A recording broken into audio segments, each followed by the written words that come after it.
Oops. Hello, Bigfoot enthusiast. Scott here from Squatch America. And Hannah, domestic goddess in the paddy wagon. And have we got a shoe for you? A shoe? Yeah. A Gucci shoe? No. A new hiking shoe for Probably me? a new hiking shoe for you coming up. Hopefully. Hopefully. Anyway. I threw away a perfectly good pair of hiking boots. Did you? Yeah, when we were back in Bangor. Oh, that's right.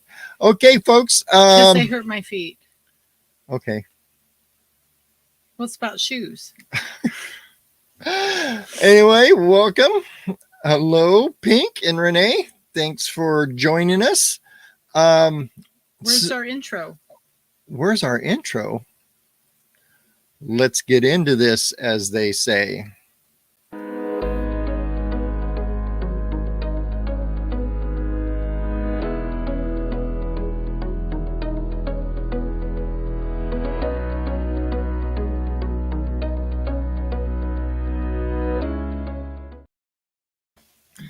All right, and hi to Dora. We are tonight going to be talking about something very interesting, to me anyway. Hope to you, because you know I am into history and I am into Facebook. Ancient stuff. Well, that's how we found the topic, is because of my incessant being on Facebook. Oh, okay. And I came across one of my Bigfoot friends on Facebook, and he was talking all about accounts before the 1950s. So here we go. We're going to be talking about Bigfoot before Bigfoot. Thanks for stealing my thunder. No, we are going to. The thunder was because I'm on Facebook all the time. Actually, we're going to be talking about, and this is what is meant by this, is we're going to be talking about Bigfoot before the name Bigfoot was coined. So, hi, Donna. Hi, Donna. So, you ready to get into this? Kind of, sort of, maybe, a little bit. All right. I don't know how to make this funny. Sorry. So, the first thing we're going to be talking about is, get my magic paperwork here all together.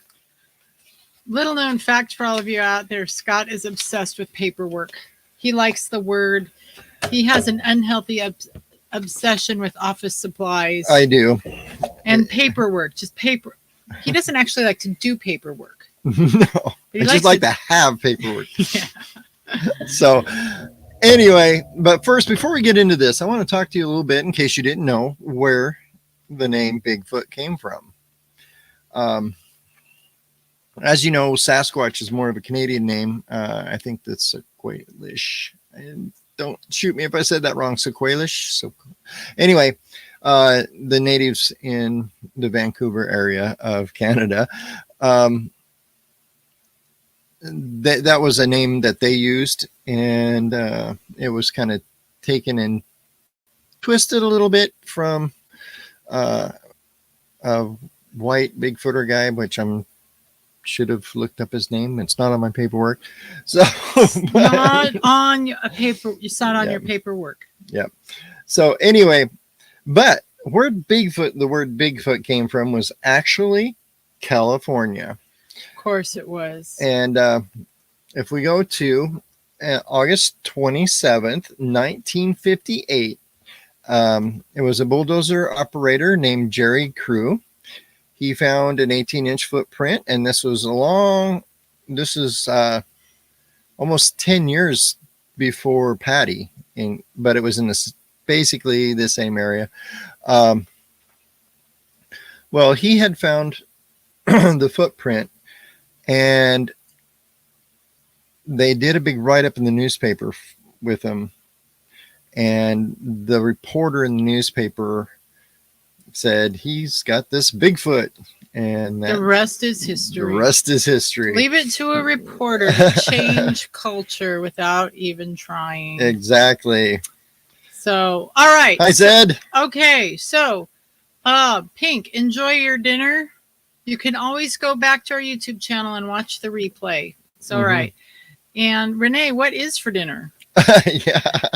We had we had chicken enchilada salad. It was We pretty did. yummy. It was pretty good. And Zed, yes, we were in Millinocket not long ago. It's probably about Month? 6 weeks ago. Yeah, We left Millinocket. Well, let's see what's today. We left Millinocket about 5 weeks ago.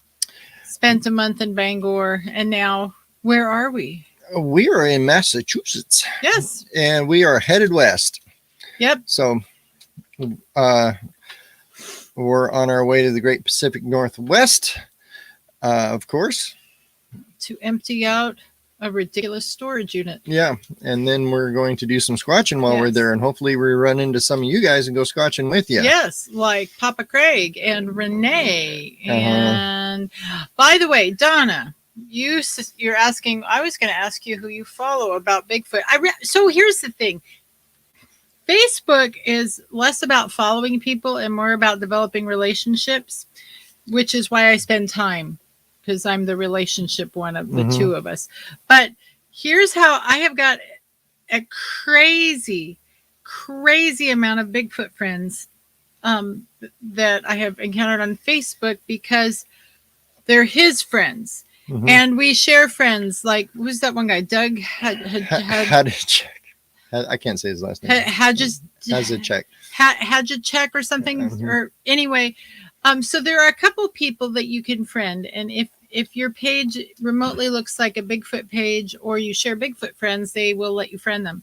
So there's Doug Hadjacek. Friend him. I am a friend of Joe Pass, who's our very own Squatching Cowboy. That's Squatch. Yeah, Cowboy. So check out Joe. Actually, I want to do a.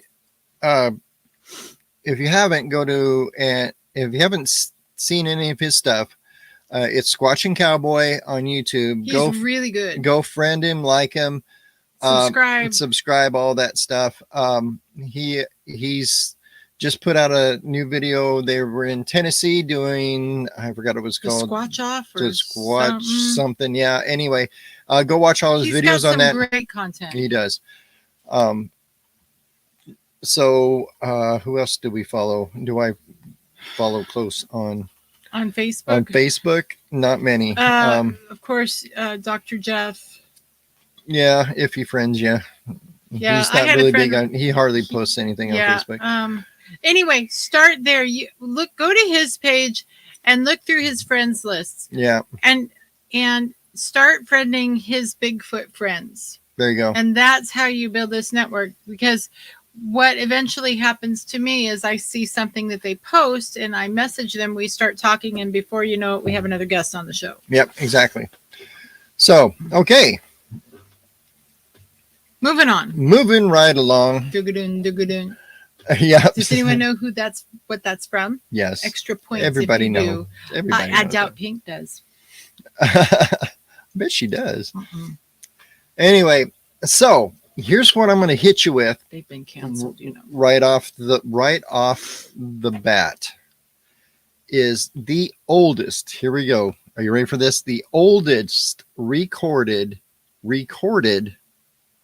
on paperwork. The earliest recorded sighting of Bigfoot. Is it my turn? Here we go. No.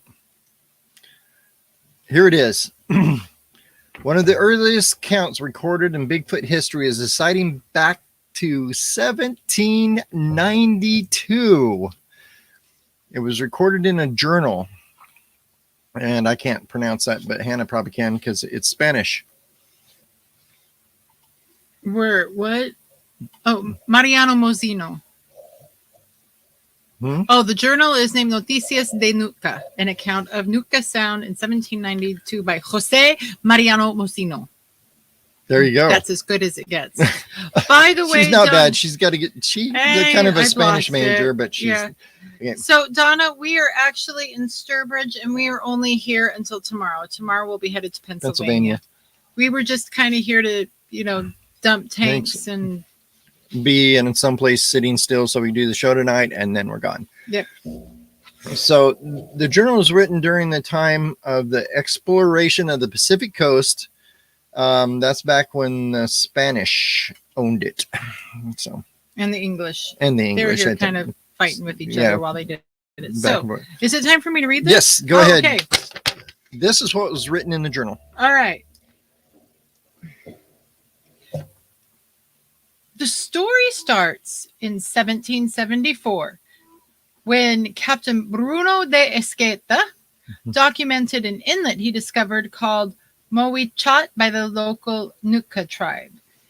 18 years later, this thing's totally getting in my way. 18 years later, in 1792, Juan Vicente Güemes, Viceroy of New Spain. I would love to be a viceroy just because it's a cool word. It's cool. Viceroy of New Spain ordered an exploration of the Pacific coast to compile an extensive ethnography of the inhabitants.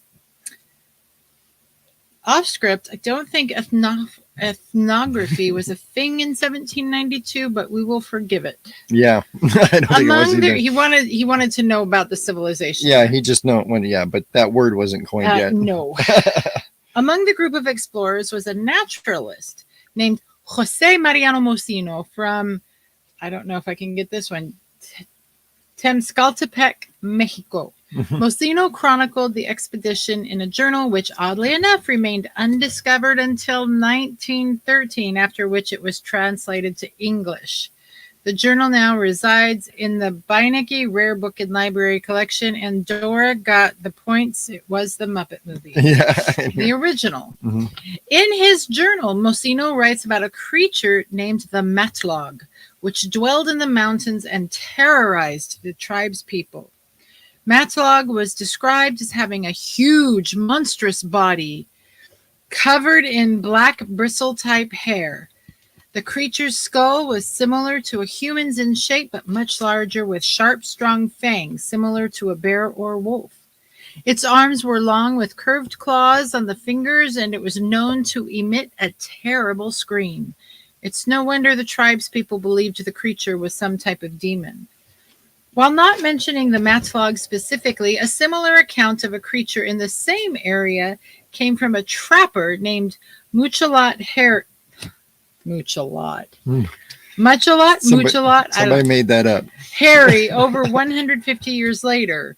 In 1928, Harry had left the company of the Nootka Indians to travel up the Conuma River in his canoe. At nightfall, Harry made his camp and settled down for the night in front of his campfire. Suddenly, he was lifted off the ground and carried away. Unable to break free from his captor, Harry was carried 2 to 3 miles away and at first light found that he was in a horrifying situation. Harry had been abducted and taken to a camp of Matlog where at least 20 of the creatures, both male and female of all different sizes, were staring at him intently. Spotting a pile of bones, Harry thought he'd surely met his fate as their breakfast. But as it turned out, the creatures were more interested in the blanket he was still wrapped in than eating the trapper. During the course of the day, the creatures lost interest in him and he ran. Exhausted, having run 45 miles nonstop. So they carried him 2 to 3 miles away and he ran 45 miles. Exhausted, having run 45 miles nonstop. See, that's a little iffy there on that distance. Maybe 425. He could have run 425. Yeah, it's probably 4 to 5 miles. No way did he run 40. Yeah. Got to be some kind of super Olympian. So, exhausted after his long run, Yep. Harry made his way back to the Nootka village where he was found by a Catholic missionary. It took Harry 3 weeks to recover from the incident, and at first he refused to speak of his ordeal. Finally, he told the priest what had happened, but obviously for good reason, he never returned to the area and refused to go into the woods alone. Gradually, the people of the area stopped using the term Matlog, and by the 20th century, the creature became known simply by its 20th century name, Bigfoot. Despite the name, perhaps even today, there is a breeding colony of the Matlog deep in the woods near the Pacific coast. Exactly. So what's interesting about this story, and what really catches me in this, is there are 2 corroborating reports from 2 different groups of people that didn't speak the same language. Yep. And that's happened one time before, between this was on the East Coast, and it was between the Vikings and the Native American tribes there. They both recorded the same thing in their separate languages, the same incident. So I think that's really interesting that you have two separate accounts, two separate people, two separate languages, probably can't talk to each other, telling the same story. And actually, that's one of the ways that when we're doing people-centric research, you know, so if we are doing ethnography or which is a type of social science research, if we're doing ethnographies or we're getting cultural histories or, you know, we call it narrative research. And it's qualitative research. So we don't have anything to prove or disprove. We're just trying to find patterns. We always look for multiple accounts across people groups of the same event or the same myth, the same, you know, so, you know, that's why the story of the Great Flood, that's found in every single culture from the beginning of time. Right. It probably happened. Something like that. That was recorded on cuneiform first, the earliest recording, and then repeated. So anyway, a bunch of cultures. So, but it adds credence, it adds believability to something that would otherwise be written off as a fairy tale. Exactly. Fairy tales are probably true too, to some extent. To some extent. They're a lot nastier than Disney makes them out to be. Right. Most of them were stories to keep kids from wandering away from camp at night. But the Matlog might get them. The Matlog might get them. Okay. So our next story, which happened before Bigfoot was Bigfoot, was another abduction story. Seemed to be having a theme. Okay. Now this one is a pretty famous one, and shame on you if you've never heard it, but keep going. Just keep going. Here we go. This is about a gentleman by the name of Albert Ostman. I always want to say Ostman in 1924. And it's a pretty outrageous story. But there was actually a recording, and I couldn't find it, of his interview. And I don't know what they recorded it on in 1924. Probably in 1924, a cylinder maybe. Yeah, or a record. Anyway, it's kind of interesting. But his account kind of goes down in history. I mean, this is a pretty famous account. This did take place in Canada. He was a gold prospector who was up prospecting for gold when he was younger. And are you ready? I'm kind of ready. There was one other thing I was going to say, but I forgot. Okay, well. Oh, then I remember what it was. My friend Mike, who is a Bigfooter in Maine, he and I he came to Oregon Bigfooting with me a long time ago, and then we met up in Maine last year. Ago. But anyway, he had an interesting thought. All this stuff is documented in his diary, in Osterman's diary, and if we could get our hands on a copy of the diary, we thought that would be a year's worth of shows. Well, what we were thinking about is we could take his descriptions in the diaries and work backwards. This is that guy. Yeah, to find where this took place. That'd be interesting. That'd be kind of fun. Probably a year's worth of shows. Oh, yeah, exactly. All right. So here's his story. Okay. Bigfoot took a liking to Albert Ostman in 1924. Perhaps the most famous and most outrageous story about Bigfoot came from this Canadian gold prospector. After keeping this secret for 33 years, Ostman became inspired by the growing number of Bigfoot reports to tell the world his tale. So he kept this a secret for 3 decades. Mm-hmm. While searching for lost gold mines in British Columbia, Ostman discovered someone or something interfered in his camp and pilfered some supplies. Not like they've ever been known to pilfer supplies. Exactly. Nutella is never safe. Mm-hmm. One night, Ostman woke to find he was being carried off in his sleeping bag. After 3 hours transportation, the helpless Ostman was unceremoniously dropped, finding himself surrounded by a family of Sasquatches, 2 big and 2 little ones.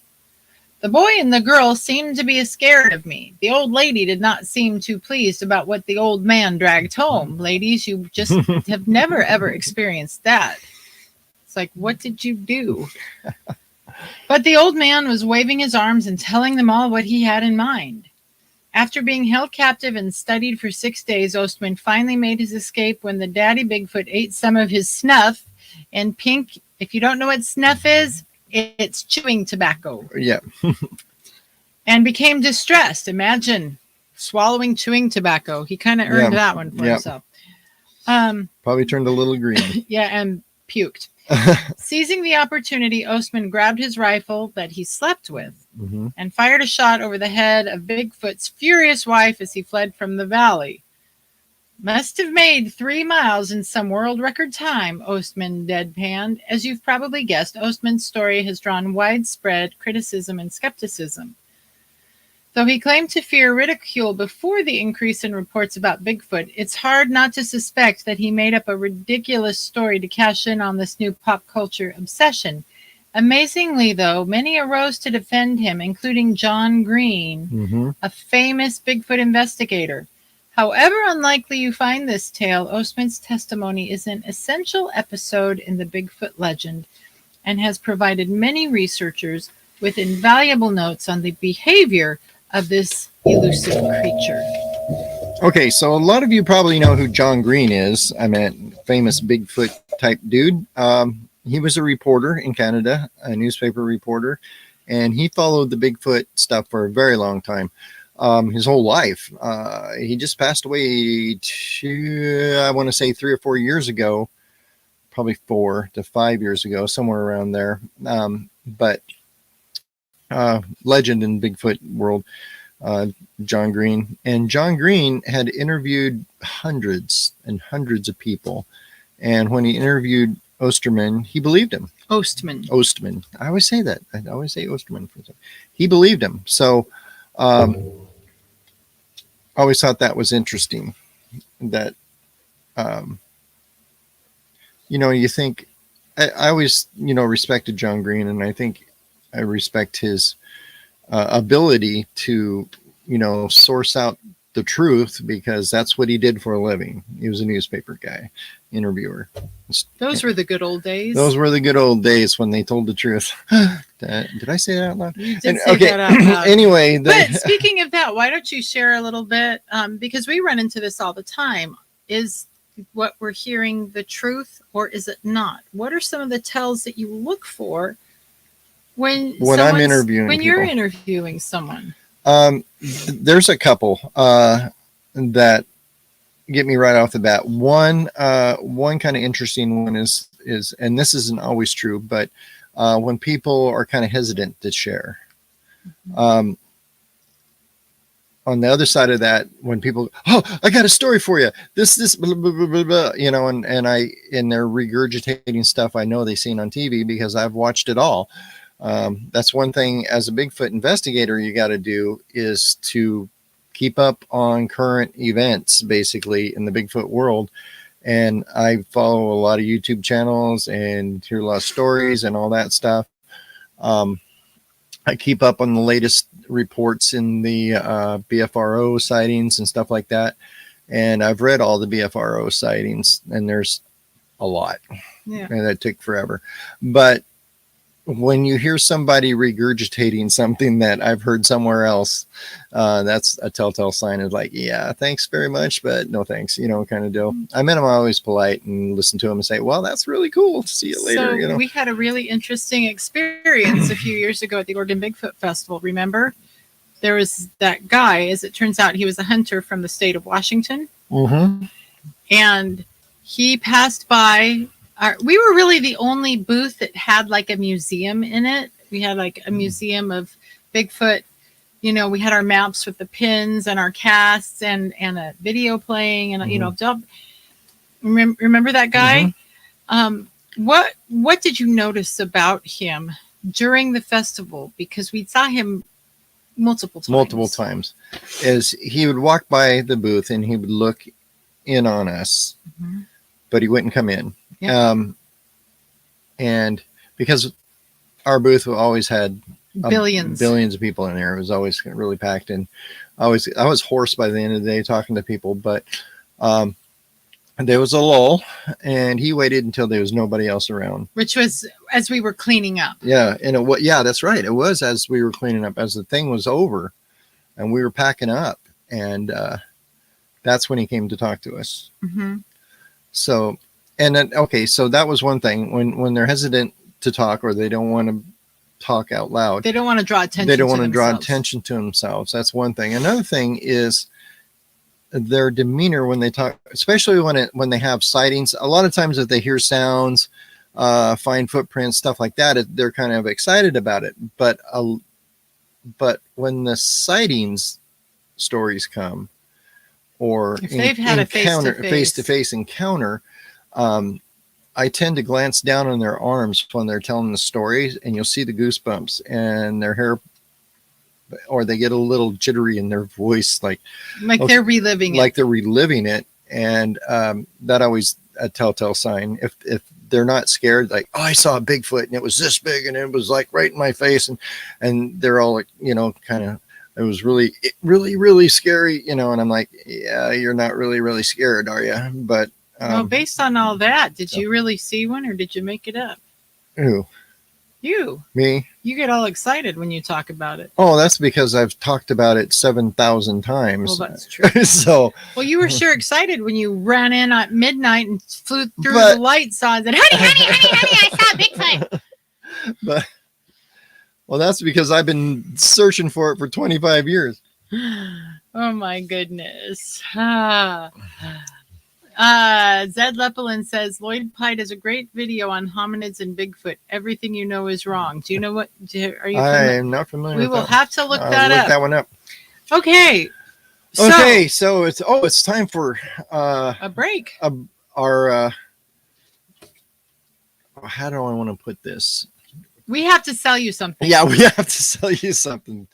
Yeah, you're stealing that from another. I'm stealing that from another YouTuber that I really like. So we'll continue just as soon as we this finish station selling.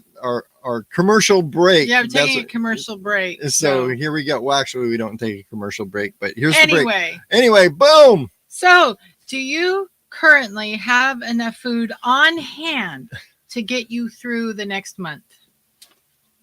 We do. If you don't, we strongly recommend that you get a 4-week emergency food kit from My Patriot Supply. They're the nation's #1 preparedness company, and their mission is your survival. They've served millions of American families, and they'd be honored to serve you too. Their 4-week emergency food kit, and this is where we started. Mm-hmm. We bought one of these, and we just kept adding to it, which comes with breakfast, lunch, dinner, drinks, and snacks, is a great place to start. This food gives you the minimum requirement of 2,000 calories per day. Of course, that is adult calories. And the special packaging keeps it fresh for up to 25 years in proper storage. You can't go wrong. So click on our affiliate link below to shop and save. And I tell you what, you won't regret it. We added a few things to ours. Let me tell you what. We've got a year's supply of coffee. Yeah. And you know, when SHTF happens, coffee is going to be more valuable than money. Yeah. So we are set. Yeah. All righty. That's it. That's it. We sold you something. We sold you something. We have a sponsor.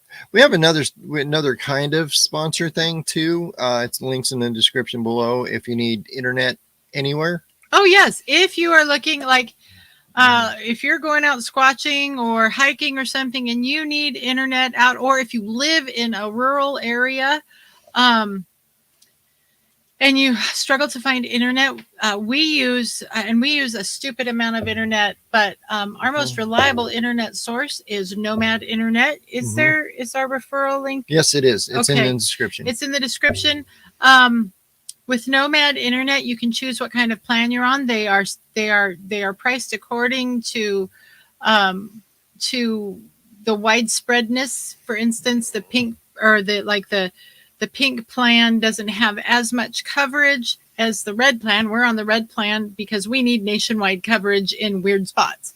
But you might just need something in your area, and maybe the local cable company has not run fiber optics out there, so you can have whatever that's called. So as long as you can get a cell signal, you can get Nomad Internet, and I believe unlimited. If you click on the link, you get a $20 or $25 discount on your first month. Exactly. And Patty just said, hi, Patty. She said she uses her Patriot. It's great. My Patriot. Yes. I thought it would be kind of fun if one of these days I did a live video of us sampling some of the food. That'd be fun. Yeah. And we use it when we're out hiking and camping too. So we'll have to. And if I ever break into the coffee, it makes a great barbecue rub for like steak and chicken. It does. So. Anywho, so that's our selling you something. Yeah, just use our link if you're going to buy Patriot, my Patriot stuff, supply. Patty. Our link is in the. Yes, use us. Use us. Yeah. So there you go. So our next story, getting right back to the thing, we've got a couple more to go, and then we'll get your questions for the remainder of the time. Okay. But story number 3. Okay. And this one takes place in 1924. I don't know why I said it that way. 1924. And this is the famous Ape Canyon battle. Okay. So in 1924, a group of miners claimed they fought a battle against aggressive Sasquatches. What's the plural of Sasquatch? I think it's probably aggressive Sasquatch. That debate's going to go down in history. Bigfoot or Big Feet or Bigfoots. It's Bigfoot. 1 foot. Well, anyway, 1 foot, 2 foot, red foot, blue foot. I don't know. 1924 was a busy year for Bigfoot. For another group of people encountered the creature and lived to tell the tale. This time in the same year, which casts further doubt on Ostman's story. Oh, A group of miners prospecting in the Mount St. Helens area of Washington came across giant unexplained tracks from time to time. In mid-July 1924, the group began hearing shrill, peculiar whistling each evening. Ooh, we've talked about that, which seemed to be an exchange between creatures on neighboring ridges, along with a booming, thumping sound, just like something was hitting itself on its chest. As a precaution, the confused men took rifles with them to collect water from the spring one evening. Upon arrival, the men saw a hairy creature about 100 yards away, about 7 feet tall with blackish brown hair, and fired 3 shots at it. Returning to the cabin, the men all agreed to leave at first light. Unfortunately for the frightened miners, the events would escalate quickly. About midnight, the men were awoken by a tremendous thud against the cabin wall and realized that they were surrounded by a group of very angry apes, 3 of which they saw through the damaged cabin wall. As the night continued, these alleged creatures threw huge rocks at the cabin while some of the beasts climbed on the roof. Most alarmingly, one of the miners recalled a most profound and frightening experience occurred when one of the creatures, being close to the cabin, reached an arm through the chinking space and seized one of our axes by the handle. The apes were dissuaded for intervals only by gunfire. As they left the next morning, one of the men shot a creature. Gross. There's a bug on my paper. Shot a creature 80 yards away 3 times. The body was, of course, never found, but the area received the infamous name of Ape Canyon. And it's still called that today. Now, why would that cast doubt on Ostman's? I have no idea. Because I'm thinking, so in Ostman's account, you've got a big...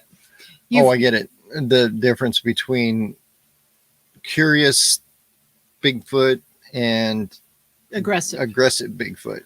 Well, you have curious people and aggressive people. Exactly. I don't think that casts out on anything. And there is a story that says that one of these miners took a shot at a Bigfoot prior to this. Oh, In another telling I've heard. So, but and that's the problem when we get back into history. And I ran into this a lot when I was back in school and we were studying anthropology and history and archaeology and all this stuff, is sometimes we run into trouble with history because we know people tell stories, and as the stories get passed down, especially verbal history, which is a lot of the Native American, well, every culture has a verbal history before writing. Things get added. Here's the things thing. get dropped. The telephone game goes on for 300 years. That's a problem. And here's the thing. Here is a deep metaphysical concept for you. Mhm. History doesn't exist. The only thing that exists is right now, this second. There is no past. Because they get eaten by the Langoliers. That's it. No, I mean, it doesn't exist anymore. In the and there is no way. There is no way to go back and have an objective. You can't go back one. And even in the present, there is no objective experience. Everyone is experiencing reality differently. Mm-hmm. Oh yeah, it's like and so you're gonna get 50. It's like the story of 5 guys, blindfolded, and they're touching the same elephant and describing it differently. Because and there's been like some of the stuff I saw, like when we were in school, where they had some people in this area downtown, and then they did this like fake mugging kind of thing that happened, and they interviewed all these people separately that witnessed it, and every single one of them had a different description of the guy who did the mugging. Yeah, it might be slightly, there could be some similarities, but so like when someone says, well, yeah, someone fired a shot first, well, maybe that was your perception. Maybe it happened. Maybe it wasn't quite like that. Yeah. And so it really is hard to tell. The closer, I do know that in court, one of the reasons they call so many witnesses for a criminal case is so that, the idea is that you get multiple sources with pretty much the same telling of an account. Right, exactly. And so the more sources you have that are, especially sources that aren't connected to each other, independent sources, the more of them you get that are telling pretty much the same story, the closer that story is to that's probably what really did happen in that moment. Exactly. It's just like when we get Bigfoot narratives from multiple stories. I mean, like all the stories that we've collected over the years, which are hundreds. There are certain things that are, what's the word I'm looking for? Every story, there's certain little tells in every story. There's certain little things that fit the narrative and things that don't. And things that don't. Over the years, I've got to know what certain characteristics that people describe as what they saw on a Bigfoot. If I've got hundreds of people saying the same characteristic, some little minor detail, the smell, the coarseness of the hair, stuff like that, we get the dead quiet of the area. We get stuff like that. That kind of little clues to me that these people are being very honest with me. When we were watching that video, was it last week when you showed the top videos? For instance, in that one where the GoPro was on the dog and the dog wasn't freaking out, that's what made me immediately think this is probably not genuine. Exactly. Because we know that in the presence of Bigfoot, dogs run the other way. They don't. Well, our dog wouldn't. She'd probably get herself killed. But yeah, and actually, this is something that we talked about John Green earlier. Mhm. That's something that John Green pointed out. John Green had went down to the Boggy Creek area when the when the legend of Boggy Creek, the Falk Monster was happening, when those stories were happening. John Green went down to do a story on it, and they had took these famous bloodhounds, they say, to track this thing down, and they wouldn't track it. No, they would just stop and turn around. Yep. So it's kind of interesting. So let's see. There was something else I was going to say about this story. Well, I've got. Oh no, this is another thing that when we were in school and college that was put to the students. Tell me about your great grandfather. I have no idea. I Exactly. Never knew. So that's just 2 generations. Yeah. Behind you. Can you tell me what his favorite color was? What his hobbies were? What your great grandfather? You can probably tell me what he did for a living, but you can tell me how good he was at it, or if he enjoyed his job, or Honey, stuff our like. kids can't tell you Exactly. what my hobbies are. Exactly. So when we get into these old stories, we have to be careful with what people are telling. Like I said, to Does get past Pink them. know what Granny does for fun?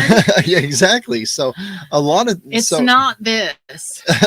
So that's it. I wanted to say something about this. Here's something that you could tell me I'm completely off hi, my Lockwood. rocker. Okay. But what strikes me, so when we get Bigfoot reports now, we get a lot of, I was in the woods and I heard this wood knock and I heard a whoop. Mm-hmm. Well, guess where wood knocks and whoops came into pop culture from finding Bigfoot, right? So this account here talks about they were hearing shrill, peculiar whistling and chest thumps. We don't hear that very often in people coming with accounts. And the fact that they're coming with something that we know is it's documented Bigfoot behavior, but we don't hear, it's not something that we commonly hear. It makes me think that this story is far closer to the truth. Right. Because like I said, this is the story we're talking about. If you just logged in, it's the miners' battle with Bigfoot in 1924 in Ape Canyon. So Patty said something. She says, I have to say that my dog probably would not key up because she would sense the hominid essence of a Bigfoot if it's what I think it is. Yeah, probably. I don't. They probably, it's another person. I don't really get excited about people. Like our dog doesn't get excited about people, but other dogs, yeah. So, all right. Here we go. Here's the next one. The next one, which is really kind of cool, I think. Let's see if I can jump that ahead. There we go. Oh, it's in his purse. No. Sorry. All right. Okay, so another man was kidnapped by Bigfoot in British Columbia, this time in 1928. Mm-hmm. Although Bigfoot is celebrated in Native American culture, its people are not immune to attack by the creatures, as Muchalot, I like Muchalot. Yeah. Muchalot Harry found out in 1928. I really don't know if that's how you say it, but it's kind of fun. Harry, a member of the Nootka tribe, was a seasoned trapper who spent much of his time alone in the great outdoors. Camping near the Conuma River that autumn, Harry woke up to find himself, like Ostman, carried off in his sleeping bag, clad only in his woolen underwear. After 3 miles, his hairy kidnapper threw him to the ground, where he found himself surrounded by no fewer than 20 Sasquatch.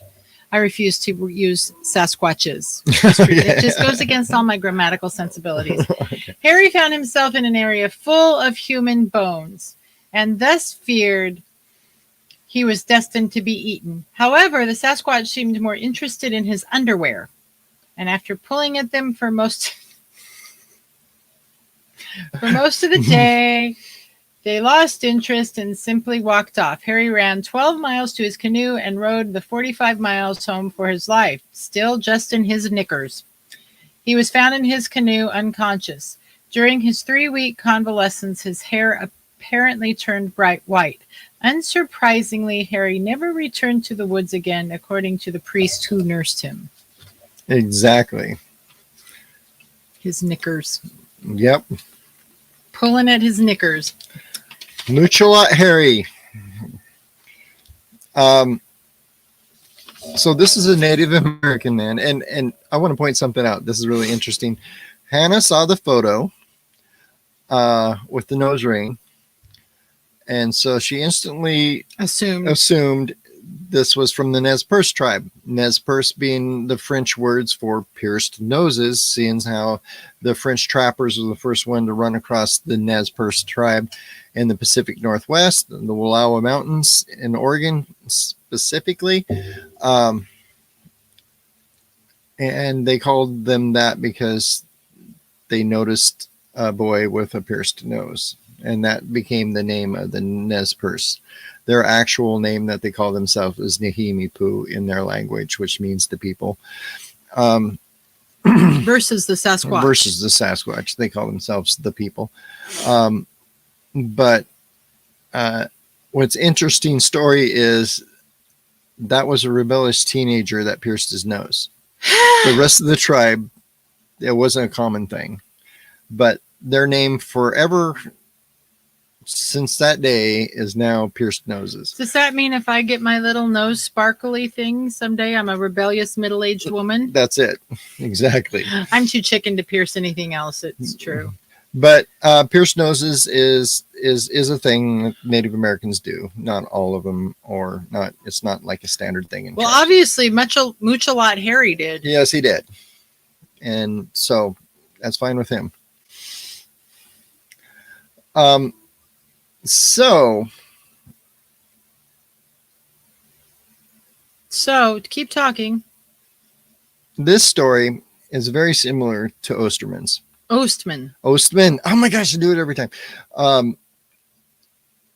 And that's not the only one. We've had another story tonight about being packed off, right? Yes, Ostman, and they're Muchalot, and there was one other. And the second one, number two. The second one, number 2. There's too much paperwork here. There's Albert Ostman, who got packed off. Mm-hmm. The miners did not get packed off. No. But Ostman and Muchalot got packed off. So 2 stories. Okay. Which I think is very interesting. Both of them were packed off in sleeping bags. Huh.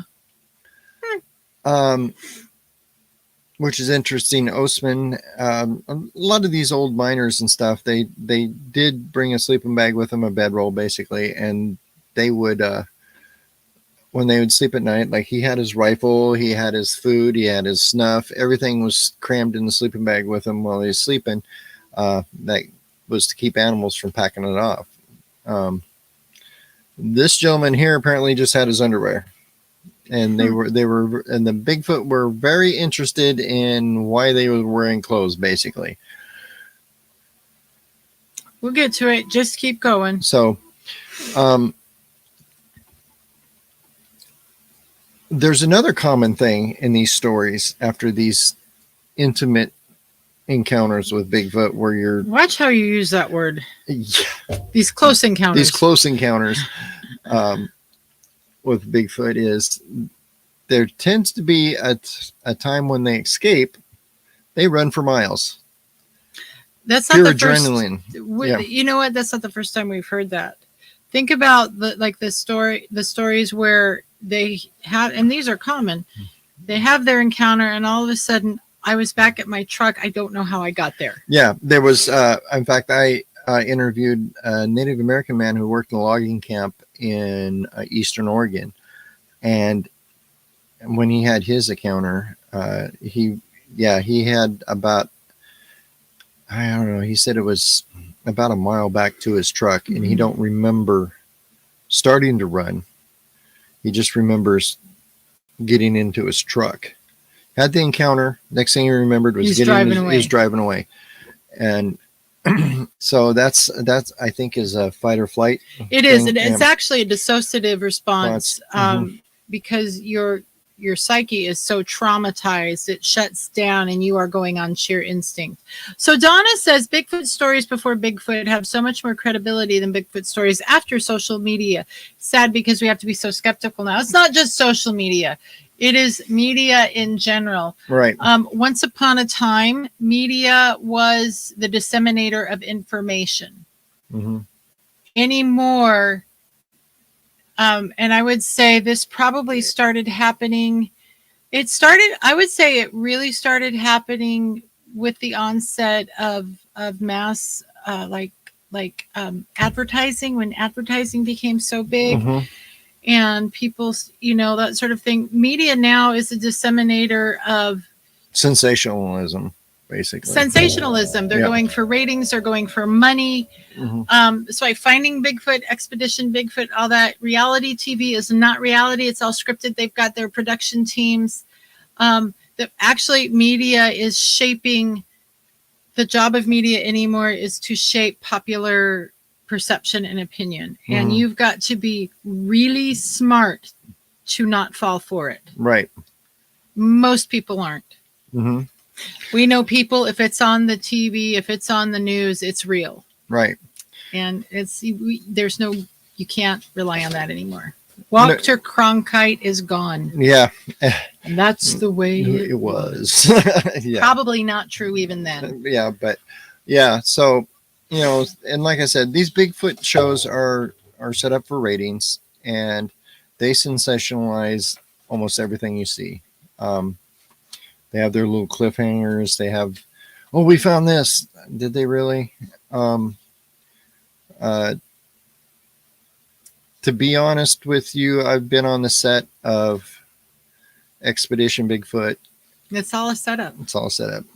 So it's all a setup. Anytime you watch anything, it is all a setup. They have their scripts, they have their agendas, they know what kind of response they want from the audience, and you as an entertainer know exactly how to get that response. You know how to manipulate emotion and perception so that. And when she says entertainer, that's because. I've always did theater. I was a theater major years ago before the anthropology major. Okay, let me. And I was a stage magician for a long time. So as a teacher, because I was a teacher, I knew exactly what my students needed to leave the class. What I wanted them to believe as they left the class. What I wanted them to experience, and this is how we're going to get them there. And I'll just be really honest, as a public speaker myself, as a minister, same thing. By the end of a church service, this is where I want the congregation to be emotionally and mentally, and I knew how to get them there. And so that's just the way the world is. And you've got to be really savvy to see through it. Right. And reach your own conclusions. So, hey, Cowboy. Hey, Joe! Joe made it, finally. Yes. We actually plugged you earlier, Joe. Yes. So everyone should be going to subscribe to your channel. Yeah. Did you want me to read this? Or did you already cover that? You already covered that. We already covered that. Okay, then. Oh, did we? Yep. It's about Jerry Crew. Yeah, it's about Jerry Crew. All right. So we're in the Q&A part. And Joe, you missed it. You're going to have to go back and watch. We were talking about the things, Bigfoot stories before the name Bigfoot. The name Bigfoot actually was coined. So, and I hope you had, I noted, I watched some of your videos there, Joe, about the, now the name. It was your last thing in Tennessee, right? The Tennessee thing, whatever it's called. So anyway, we told people to go over and watch that. Yeah. So, all right, we got 5 minutes left. What's going on in your all's world? Yeah. We could tell them where we're headed this weekend. I'm so excited. Yeah. Yeah. No, you don't find Bigfoot. Bigfoot finds you. Exactly. So. And I think Bigfoot has developed quite an aversion to TV production crews. If there's a production crew there ain't no Bigfoot. Yeah, true story. Anyway. However, if there are jalapeno poppers there, we might have Bigfoot. Or Nutella. Secret weapon. Bigfoot secret weapon, Nutella.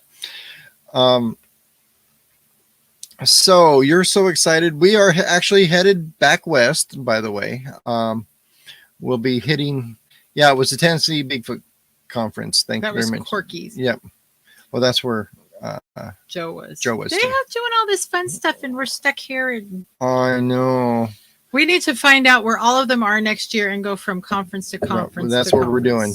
So let us know. We'll go to a region. Yep. Okay, so next summer, our intention is to be in the Midwest, the Dakotas, Minnesota. What else is there? Nebraska, all the Midwest states. Montana. So if there are Bigfoot conferences there that we don't know about, let us know where they are. We're going to try to get to all of them. Right. And hopefully we're going to sneak back down to Texas this winter. So. Hey, Lockbeard, I want pictures.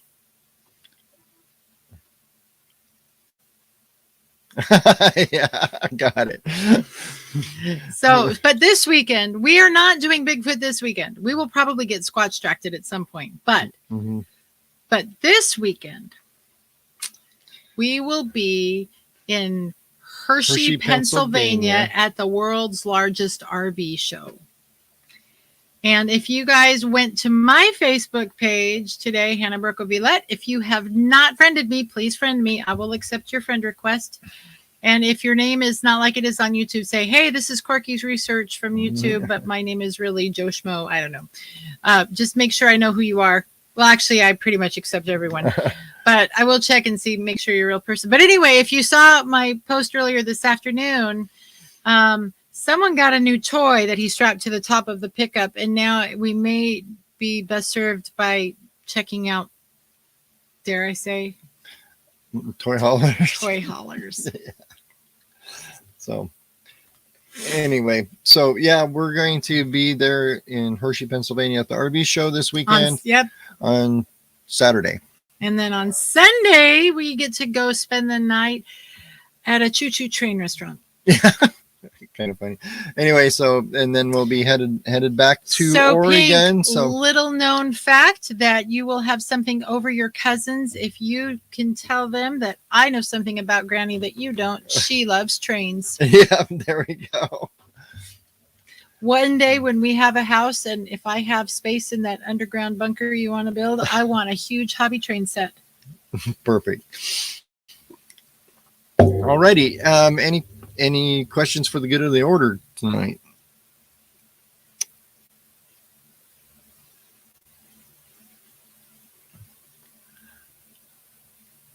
Oh, cool.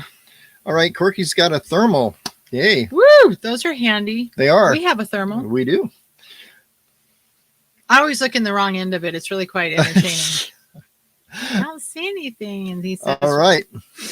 Going to go find that Ohio grass man, Corky. Go get him. That'll be awesome. We are going to, where we're going through, we're not going in major squatchy places on the way back to Oregon. I mean, once we get to Oregon, that's Squatch Central, but no, we kind of have to. Nebraska is a hard place. Not many trees, a lot of corn though. That's creepy. That's just creepy. There's scary crap that happens in cornfields. Yep. That's where all the aliens get you. Mm-hmm. And the children of the corn. Oh, shh, don't. Anyway, but so. I'll have nightmares now.